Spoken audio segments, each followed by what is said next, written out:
Hi guys, welcome to another episode of the Grapplers Academy, episode 38. Yeah, looks like we've got a sort of semi-end date for when we can actually start training again. Yeah, it's like from this point less than 4 weeks away, isn't it? So Yeah, the lights at the end of the tunnel for gyms opening back up, which is great for both of us and everybody else for that matter as well. It's going to be a little bit longer before we can start rolling, but things are making a move in the right direction. So I cannot wait. And there's also sort of like the flexibility for household drilling and rolling as well, if your gym allows it. So which is probably going to be quite a welcoming prospect for a lot of households, really. Yeah, I mean, I'm going to try and plan on moving in with as many people as I can from April the 12th. I'm opening a compound up, and as many people that want to come and move in with me that are my training partners as they like, they're welcome, so I can get as much rolling in as possible. Yeah, say like a massive commune, and it'll be the JiuJitsu Commune. Yeah. I mean, that sounds like the start of a cult, if ever I've heard one, but... it's already a cult anyway. We've had this conversation before, haven't we? We're basically part of a cult anyway, so jiu-jitsu and cults kind of go hand in hand, really, don't they? It's yeah, both have people who are obsessed fanatics and wear stupid uniforms. So there we go. Got both bases covered, whether you're gi or no gi, and particularly the no gi people. and in some places, you can't even talk about other places, which even makes it more culty. Well, I think it's no secret, is it, that jiu-jitsu is a cult, so come and join us. One of us. Yeah, but no, I'm looking forward to it. Can't wait. Yeah, no, definitely. Like I say, you can start to get a push back with flow, can't you, and get that opening back up. Yeah, and you've got big stuff happening with Hive. Definitely. All very exciting. Can't wait. Like, it's just couldn't come soon enough now, to be honest. Honestly, I can't wait to get back to normal and start strangling all of my friends again. True. And like I say, with the image that's been floating around of Khabib, like just heel hooking white belts, or in his case, heel hooking kids in gis. I mean, you don't get to you don't become the champ for no reason, do you? No. You got to get those reps in. For those who haven't seen it, like I saw it on Reddit, scrolling through the BJJ community, and there's a cap. The caption was, "This is your hero," and there's an image of Khabib in a gi, heel hooking a kid, and I think that man is a hero. That not many can heel hook children, but heel hooking a child in a gi, he needs a cape and like a kingdom to rule over, I think. The thing is about heel hooking kids is the joints are made out of rubber anyway, aren't they? So they'll just bounce back to normal, no problem. Yeah, that's it. Like, I've not seen the picture personally, but does it look anything like when ADCC 2019 when was it Paolo Mia was getting that disgusting knee bar put on him, and he just had the blank canvas face, and it was one of the Rotullo brothers, wasn't it, that was like ragging it on and was like, fucking... I think... what I like to imagine is that Khabib had this grimace on his face like he was trying to take this kid's leg home with him. Oh, no, Khabib was like just his usual zero emotion face, kind of like, this is the way. and the kid was screaming. And the kid was looking panicked, like... Ah! He obviously wasn't a Russian kid then. But then it's like say that other meme that was floating around, was it 38-year-old man identifies as 9-year-old child and dominates kids division? That's my favourite. I remember seeing that and people getting mad about it, thinking it was a real thing, because it just got posted up on loads of BJJ Insta profiles for quite a while, didn't it? And people were like, fuck, like, how can he get away with this? This is disgusting. And it just turned out that he was the instructor for the kids' class. I mean, it's not a bad idea, though, if you want some medals. Well, and like I say, if it's not what you want to do, just to get a bit of a joke going and like a massive, like the whole internet reacted to it, and the guy's probably sat there teaching his kids class, chuckling away, going, "Hey, kids were famous." I'm not joking though. Like, think about it. If people post like at the end of the year in December, they post a picture with all the medals that they've won from the year, and everyone loads of likes. And nobody ever gets more likes than when they post up something that they've done successful. It's the best way to do it. So if you post up all these pictures with all these trophies and medals that you've won, nobody asks like where you won them or what division it was in. So just go and wreck the kids division and get as many medals in as you can. You'll be able to compete every weekend because they're not going to be able to touch you. Or even if the kids do start to beat you, like a lot of the time now, you can probably just buy replica medals and then post that as well, with like all of them across your chest. It's that fake black belt territory there, mate.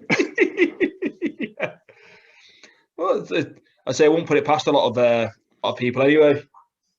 What was that other thing as well? Like, so gyms are getting open back up, and we're all looking forward to getting back in. And I was joking, like, I can't wait to get back in and start choking my mates again. But what's the first submission? What's your favourite submission that you want to get in and put on somebody when you can? I'm a big fan of arm bars. I really do enjoy like isolating and catching an arm, like especially like in our division, you've got a lot of basically big blokes, and men's favorite thing to train is arms, really. Like across, just as a general, if you're stereotyping, it's like quick arm workout, yeah. So if you can armbar somebody who prides themselves on having big arms, it's kind of like, I've took your superpower. Like, you're not going to be able to armbar anybody when we go back to the mats, because I think about all the resistance band bicep curls that have been going on throughout lockdown. People are going to be fucking jacked. They'll probably be curling you while you're trying to do something, going, no, I can't go. Yeah. It's like, listen, bro, I've managed to work my way up to 5 resistance bands. You ain't shit. What was that article you were reading before as well? What does your favourite submission say about you? Yeah, it says, what is it? What does your favourite BJJ submission say about you? And they've just gone through and just sort of isolated loads of different submissions. And just go on. So what does it say for armbar? Armbar, where is it? Oh, here we go. The armbar. In other words, chances are your type of personality is that you enjoy sticking to the basics. I thought it was going to be more interesting than that. Same. It's got like, your next best friend is probably the cross collar choke, and you like sticking to your basics. Ownership of the fundamentals. I like arm bars because it's a bit more of a battle to get to them, to be fair. If we're talking about what my favourite way to get a tap out of somebody is, that's a different question from what my favourite submission is. And it probably says about me that I'm a fucking dick. My favourite way to get a tap out of somebody is knee on belly. Yeah, just anything with absolutely demoralising, crushing pressure. Oh, God, yeah.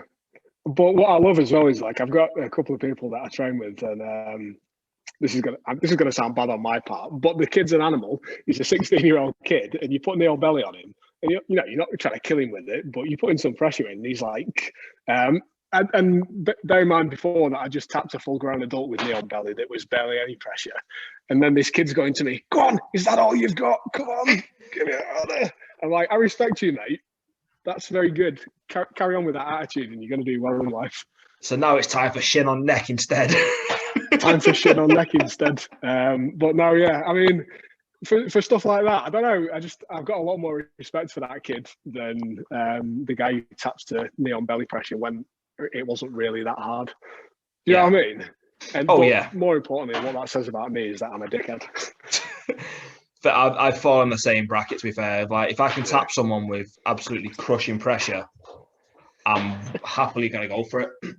Like, as long as it doesn't injure them. Yeah, as long as it doesn't injure them. Like, I'm not out there to hurt somebody. Why did you have to think about that? I was thinking more about competition. Yeah, but we're talking about things, mate. Did you see that post that Gary Tolan put up about broken limbs and stuff like that? No. It was I only yesterday. pay attention to Gary Tonan's post when he's talking about being your mum's favourite grappler and all that sort of stuff. So what was it? What did he put up? So he's basically saying, if you're not willing, if you're going to complain about grapplers trying to break another grappler's limbs during competition, then competing's not for you. In the same sense of you wouldn't ask a boxer to go out there and not try and knock his opponent out. So if someone's not tapping to a submission, then like in a competition, you kind of right to keep going to the breaking point and beyond it. Yeah, agreed to some degree. My only counter to that argument would be that in striking sports, you know, a knockout can happen. It's hard to say. A knockout can happen just by chance, or you know, the intention is to knock the person out. Yeah. Unless you're trying to win on racking up points or racking up the most significant strikes.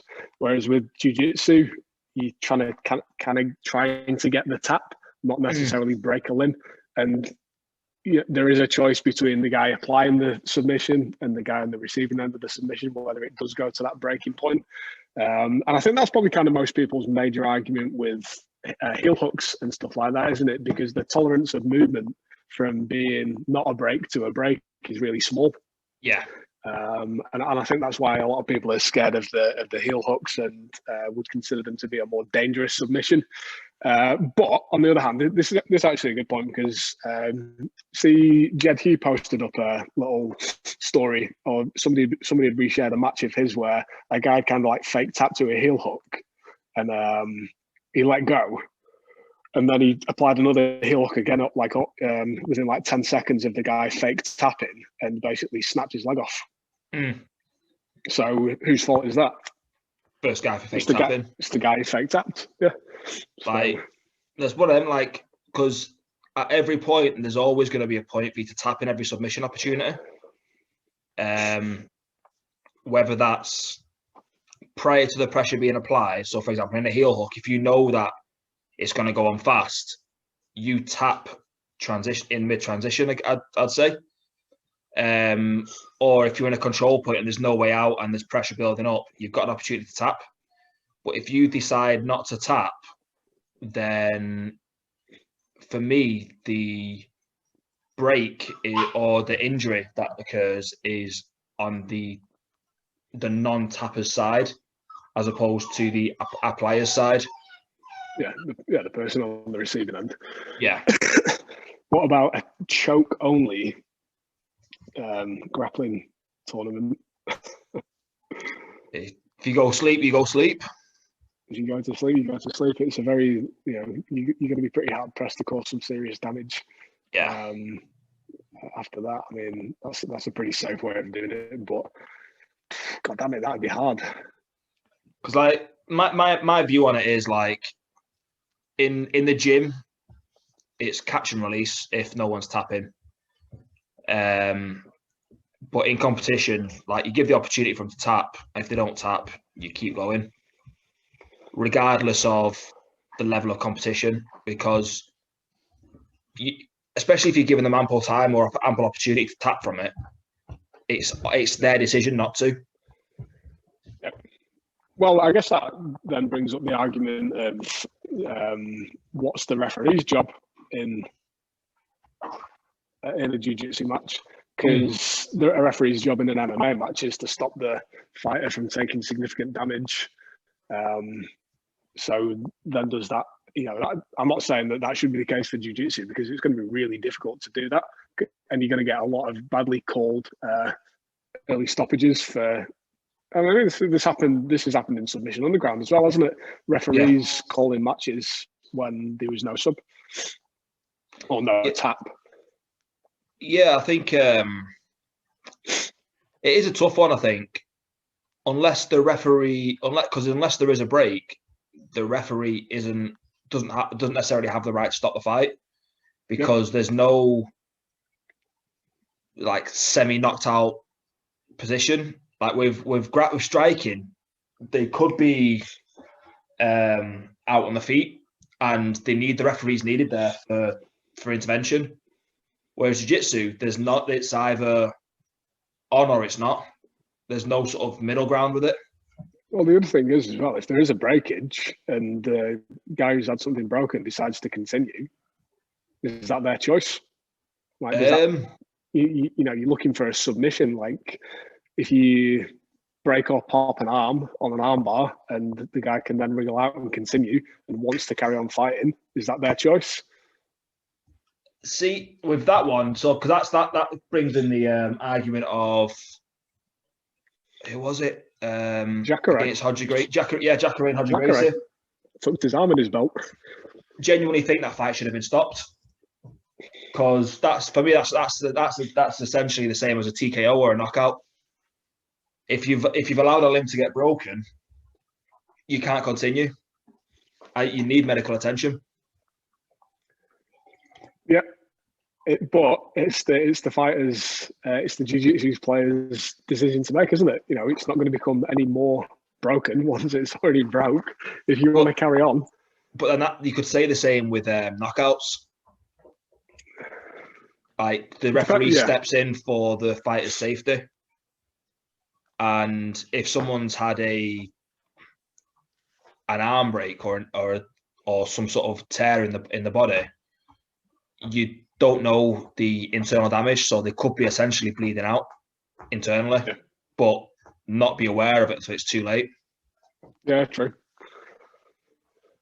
So I think I do think in the instance of breaks, it should be stopped. So like, yeah, but then again, someone else's opinion, like your opinion, probably differs to mine in that sense, where there's sort of like it's the fighter's choice to continue into it. I mean, I'm only saying that because of how many examples there are of that actually happening. Yeah, and fighters continuing. I mean, there's also a lot of examples in the UFC and MMA where a fight could have been stopped from strikes, but it hasn't, and then the person's been able to turn the match around and take the win. Yeah, just with that, I think you're required to have a very experienced referee for those decisions. Because we saw it, I think the more recent one was the one where Dan Hardy ended up arguing if Herb Dean wants it. And there's going to be a lot of different opinions on it, because some stand in the camp of they're a prize fighter and they know what they're getting into when they signed up to the fight. And then there's some that jump in the camp of, yeah, but just because of they're the prize fighter, they're not going to have the mentality of protecting themselves. So that's where the referee and the corner step in of they're there for the fighter's protection. The fighter has one job to do, and that's to go in there and win by any means necessary or within the rule set. They're not going to stop until they're told to stop. So that's where the referee and the corner has to step in and be like, they're taking too much damage here, and it's not looking like they're going to come back. So they do throw in the towel, essentially. No, so it's an interesting debate. On the topic of MMA and the UFC, Amanda Nunes' beautiful reverse triangle in that title defense. Have you seen it? I've heard the results, but I've not got around to watching the card yet. Like, you've got to. That is definitely going to be a technique breakdown that we need to do when we're able to get back on the mats. Really nice. And Amanda Nunes is amazing. Like, I don't know why she doesn't get more credit. She's like probably the best fighter in the UFC, pound for pound, male or female. And she's just basically wrecked that female division to the point of where they're thinking about shutting it down because there's nobody left for her to fight. There. Yeah. I do like. And that's not to say that there's not talent there. It's just that she's so dominant. Yeah, you could probably say it's similar to Anderson Silva or your GSP in the early noughties or middle of the noughties, where they were that sort of dominating that nobody comes close. And I think the thing the difference is like, she's ended up fighting people that are, how often does the champion end up fighting the person that's ranked 6th or 5th? Just because there's literally nobody else left because she's beat everybody in the number 1 contender or 2nd or 3rd. And, you look at like what John Jones did with his run of title defenses. It was like 14 title defenses in a row. Yeah. It's ridiculous. But the difference with the light heavyweight division for the men is that depth of talent there for that pecking order to be established in number 1 contender and everybody below that. And that was always shifting. But I do think if they are contemplating shutting the women's division down, has that been said, or is that? There was a suggestion of that. Was there? And yeah, Megan Anderson after the fight was talking about it a little bit as well, wasn't she? Because if they do that, she's basically retired from a contract. So the UFC have let her go, but it also tied in with the fact that was her last fight on a contract as well. So I think if they did that, they're just making the pool even shallower. Like, there's nowhere for women to go and develop or to actually aspire to then get into the sport for the reason of becoming a UFC champion. Yep. And I don't know why you wouldn't keep it going, because the talent's there. And my God, like Amanda Nunes, name a boring match. I'm really excited for the rematch between Joanna Jędrzejczyk and Weili Zhang. Like, that's going to be an amazing match. Remember the first one where they were both fucking lumped up? Like, that was probably one of the most exciting matches I remember watching that year. And they're both amazing fighters. No, there's definitely talent there. I just think it needs a bit more time to bloom and to actually flourish. Because like Nicole, she made a good point about the Nunes fight. Of Nunes knows what she wants. Like, she wants to be a fighter. She wants to be the UFC champion.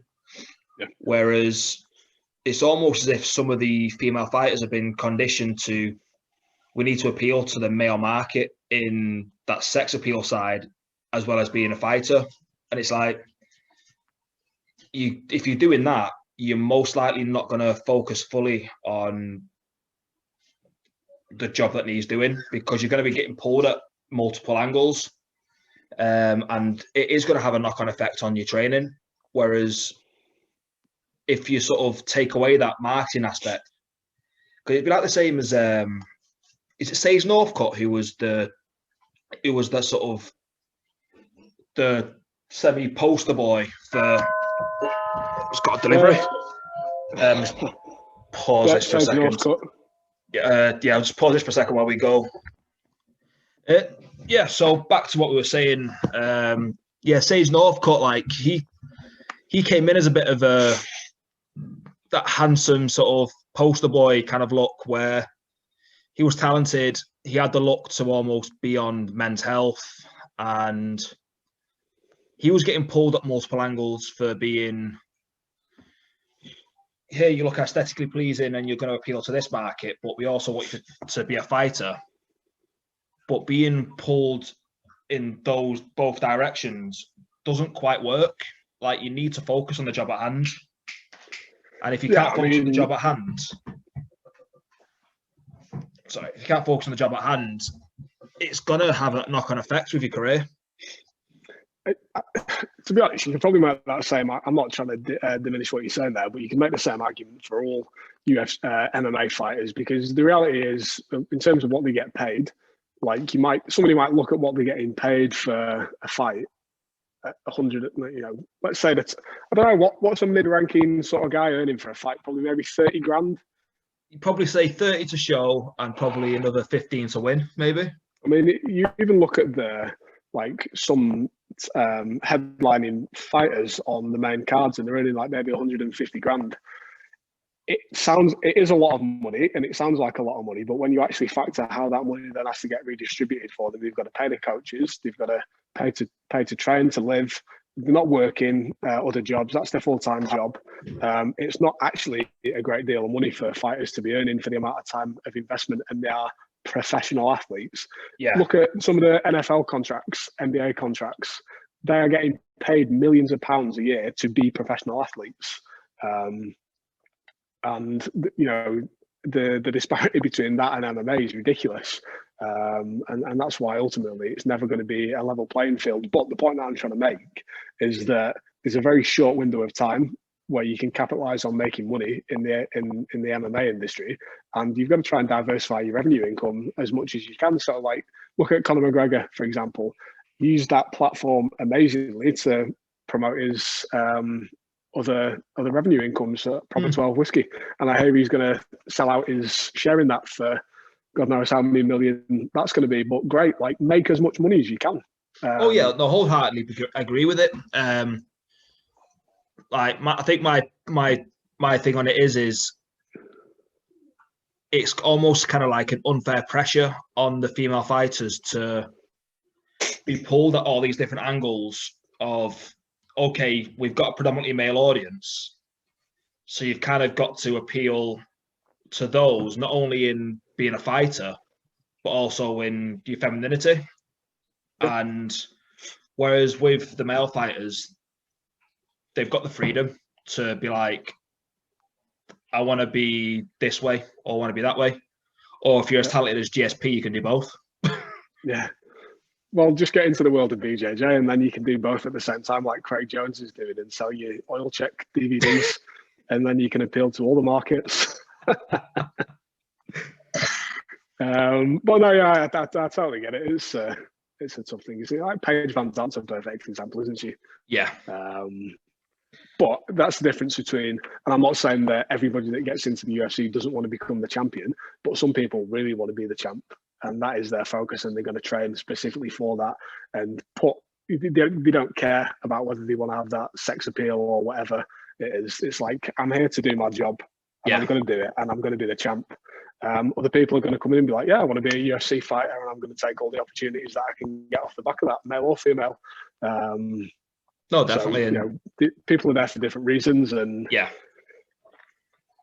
I think that's just on me, like me making the assumption that because of how highly regarded the UFC's seen, like a UFC belt is seen, that the majority of people who get there to be the champion, because that's essentially, there's other platforms where you can get to that are going to give you just as much of a audience to basically market yourself for the other things. That almost the UFC is kind of like the big league for the ones that do want to aspire to be the fighters. Yeah. I mean, I don't know whether this is a fair statement to say, and I'm just going to say it off the top of my head without even thinking about it. But if you can get into the UFC as a female athlete, you've probably got a better chance of having a title shot compared to a man in the same division, because of the depth of talent in the pool. There's probably a high likelihood that you're going to end up getting a title shot, just because it's you know, like, look, how many men have been around in the division for a long time that aren't even ranked, that you know as a really good fighter, and they've not even made their way up into the top 15 yet, and they're nowhere near even getting a title shot. No, definitely. I think that goes to show as well for like I say, because it's going out on a limb here, it is a fairly true statement, and I think that's also down to the numbers that are actually involved in the sport. The number of female participants in grappling alone is probably, would you say, 10%, 15% of the whole grappling population? Yeah, tops maybe. So it's probably going to be an even smaller number for women who train MMA, let alone participate. Yeah. And for me, to be honest, and it's something that I've been a big advocate of for a long time, and you know, it's quite a hot topic at the moment, so we probably shouldn't get into it too deep, but every single person, male or female, should be training a martial art, you've got to know how to protect yourself. And even if you're not training and planning to become the next UFC champion, you need to make yourself a more, like Tim Kennedy says it in a really good way. You've got to be the hardest person that anybody ever tries to do something bad to. You've got to train to protect yourself and give yourself that confidence. And even if you've got a low level of understanding of grappling, you can make yourself so much more effective at being safe in the real world. I really truly believe that you've got to practice MMA, you've got to practice striking. It's everybody's personal responsibility to take on board that they need to be in charge of their own safety. And to be perfectly honest as well, like a lot of people say, oh, I don't want to fight. Like, I'm a lover and not a fighter. I don't want to fight. It doesn't interest me. Well, if you don't want to fight, I tell you now, the best thing that you should be doing is learning how to fight, because that's the thing that's going to stop you from having to fight. We were talking about this a little bit before, actually. But if you don't want to fight and you don't want to get into street fights, the best thing that you can do is train to fight. Yeah. Sounds contradictory, but it's true. And it's like the old saying as well. Like, you don't want to be. I'd much rather be a warrior in a garden than a gardener in a war. Like, if someone brings the fight to you and you don't know how to fight or defend yourself, you're in a pretty sticky situation. You could end up in a dangerous scenario. Whereas if you know how to fight but never ever have to use it again, you're always prepared for that one-off occasion where you're forced to defend yourself. Guess how many street fights I've got into? Probably going to say it's close to 0. Yeah. And how many years have I been training to fight? How many years have I been training multiple days a week to fucking kick the shit out of somebody? Yeah. 25 years nearly. And I've got into a fight 0 amount of times. Like, it's not an excuse. No. If you don't want to fight, train yourself how to fight. You're gonna feel safer. Yeah. You're gonna feel safer, as well as being more competent and capable. And you're less likely to get into an altercation. And God forbid it happens and you didn't want it, you're going to be way more effective at getting yourself out of danger. Yeah. You're going to, like, it's a big safety aspect. It's not like you say, it's not just about learning how to fight. It's learning how to keep yourself safe. And you actually become better at talking down conflict than if you don't train. Because you almost sense the signs easier when something's going to escalate. Like, I'm sure you've been in some positions where you've ended up in, it's getting a bit heated, and in your mind going, I cannot be bothered with this. And you either walk away because you don't need to prove anything to anybody, or you know how to talk it down. Mm-hmm. And you also have that confidence of, I know how to fight, and I can speak with such a command in my voice that shows that I'm ready to throw down. But do you really want to? Yeah, well, that's it, isn't it? It's like, right, I'm ready to go. I don't want to, but if this has to happen, then let's do it. Yeah, you're gonna regret it. But yeah, 100%. Like, and the other big thing about being in a confrontation like that as well, and this is why jiu-jitsu and grappling is such an important martial art to train in, is because it's pretty much the only one where you get into that super close body contact. If somebody gets up in your face in a street altercation, whether it goes into a fight or not, somebody just being in your face like that, if you're not used to it, it's going to spike your adrenaline. It's probably going to spike your adrenaline if you are used to it as well, to be honest, because you think something's about to go down. Yeah. But, like, if you grapple or fight with somebody, what is the safe distance to be in, where you can hit them and they can't hit you. So you, like, the Gracies talk about it all the time, don't they? It's like that red zone and the green zone. You don't want to be in the red zone where you can get hit. No. So even if you're just aware of striking in some basic degree, you can keep yourself in that green zone just with your movement. You're never going to get pinned up against the wall because you're going to circle away from the wall. if somebody does get up in your face and start grabbing you, you're not going to start panicking straight away, because guess what? You get grabbed every single day in training and you're used to it. It's not a big deal. And all these things are just like conditioning you or deconditioning you to that threat and danger of violence. And I can't see any reason why, other than the fear of just getting involved with it and starting doing the process, why people wouldn't want to be involved with it. I think it's probably like a slight bit of fear and misunderstanding, to be honest, with those who don't want to get involved in it. Because some people are put onto the sport from UFC and MMA, but then also some are put off the sport for the exact same reason, because they see the violence, they hear the horror stories, and they're like, "Yeah, that's not for me. I don't want to be a cage fighter." It's like, you don't have to be, but learning to defend yourself doesn't mean you have to be a fighter. It means that you're staying safe. Yeah, well, guess what as well? Like watching UFC highlight reels of spinning wheel kicks to the face, and seeing like highlight grappling reels where people are doing berimbolos to heel hooks is not what 99% of the training is in the gym. No. You know, it's a pretty chilled environment. You're going to learn something safe. Unless you've got a really shit gym with a shit instructor, you're always going to be safe. And on top of all the other benefits that I just talked about before, you're going to have fun doing it. Yeah. And you're going to get yourself into a whole new community where you're going to get like a whole new circle of friends. You're going to get a whole new outlet. You're going to get, and again, depending on the coach and the gym, you're going to be in a positive environment. Like the negative gyms and the negative martial arts gyms, or the toxic, because that's the sort of key buzzword at the moment.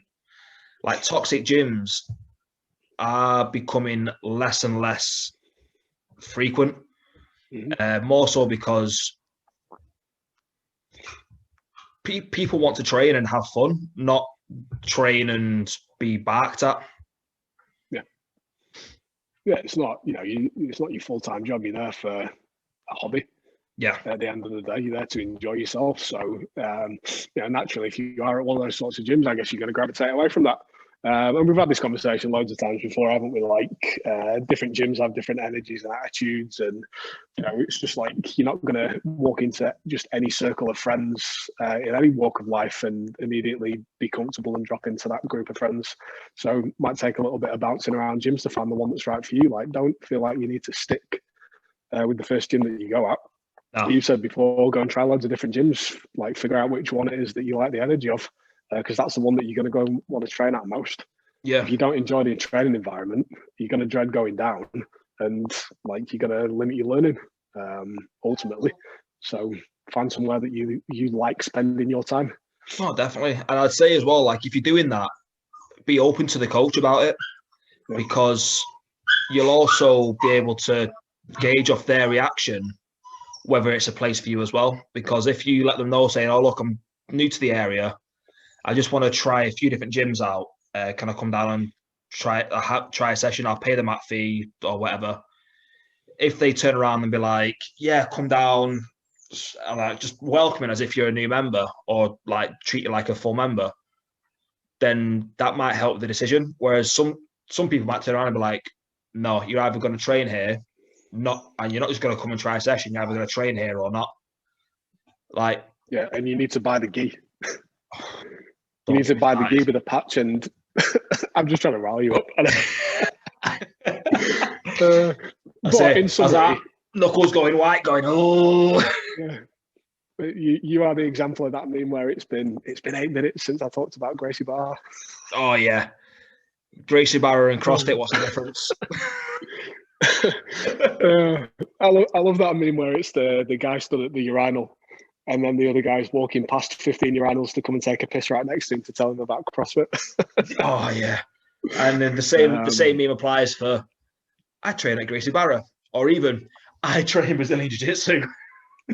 I train UFC actually, so you better watch out, mate. But in summary, do yourself a favour, if you don't listen to anything else that we talk about, go and train a martial art, preferably a grappling martial art and striking, but go and train a goddamn martial art. Like, there is no thing that you can do in your life that is going to more positively affect every other single aspect of your life than doing exercise and training martial arts. Yeah, there's like, hands down, like there's nothing as life-changing as that. And it's very humbling as well. Like, somebody could enter the gym with the biggest ego and the biggest sort of, like, a bit cocky with it, like, and it's going to bring you back down to earth. And then the complete opposite aspect of it as well. Someone could be like a massive recluse and really shy, and it brings them up and out of their shell and more confident. Yeah. So it brings everybody to like a level emotional playing field. I don't know what the words will be, but no, it's like there's a natural equilibrium in jiu-jitsu, and MMA. It's always going to be a bit of a pecking order because people are better than other people. Not in terms of like, I'm better than you, but like, who's better on the mats. Doesn't mean that you treat each other any differently, but in terms of like social standing and emotional pecking order, like, it brings the people with low confidence up. And if you've got too big of an ego, you're going to get that squashed. That's going to get... It's usually the first one that's more noticeable is when someone with walks in, sort of like shoulders swinging, McGregor walk, and they're walking out just a bit more down to earth. And guess what, just go and pair up with that 55-kilo female purple belt and get fucking wrecked. Yeah. And you look over, you sort of go, pretzel. But yeah, train jiu-jitsu, for God's sake. Yeah, just if you've been listening to this podcast for this long now, 38 episodes in, and you've not started training jiu-jitsu yet already, or not even thought about it when the gym's going to open back up, what the hell is wrong with you? It's all we talk about. Go and do it. Yeah. Stop talking about it and just do it. Unless you're here for the bants and the Craig Jones jokes, then that's fine as well. Do I say it? Oh. Go on. I'll let you say it. In closing, you can say it. That we'll get an episode 3 without mentioning Coach them up. Just say it, for God's sake. No, we'll try and get an episode 3. Okay, well done, mate. Should we wrap it up? Yeah, let's wrap it up. So we've got Bonafide PT on Instagram, and it's Coached by Sign Instagram. At the Grapplers Academy across all social media platforms and on your digital streaming platforms. Make sure you hit the subscribe button, like button, drop a comment, send us a message. And if there's anything you want us to look at, send it over. I think that's everything, is it? That's everything. We've got it well rehearsed. Comment and the like. Yeah, we're doing all right with this. It's off a teleprompter. You've got a teleprompter behind the screen, haven't you? Yeah. Like an A4 sheet behind the laptop. Yeah, I have to start calling you Ron Burgundy. He'll read anything that you put on it. Yeah, I just don't have the hair though. Well, you have had a mustache though, to be fair, haven't you? So yeah, you can't say that you've not had the mustache. I think you had the mustache the last time you competed on Grapplefest, didn't you? Yeah, I did actually. Yeah, that was good. There's a few comps coming up as well, I think, in July onwards as well, so I'm excited for those. That'd be pre-Movember mustache, so you just have to rock it all year round. But on a more serious note, like, the comments and the likes let us know that you are interested in the content that we're putting out. So it does help to know that you guys are enjoying and taking stuff away from what we're talking about. We're hoping to be able to get back in and start recording some more technique videos soon as well. I personally can't wait to start putting more of those out. I really enjoy spending that time breaking those down and getting them out to you. And we know that it really helps you as well because we get the feedback. So we can't wait to get back on that. Oh, definitely. And if we don't see you for a week, see you through window. Yeah, great. See you later, guys.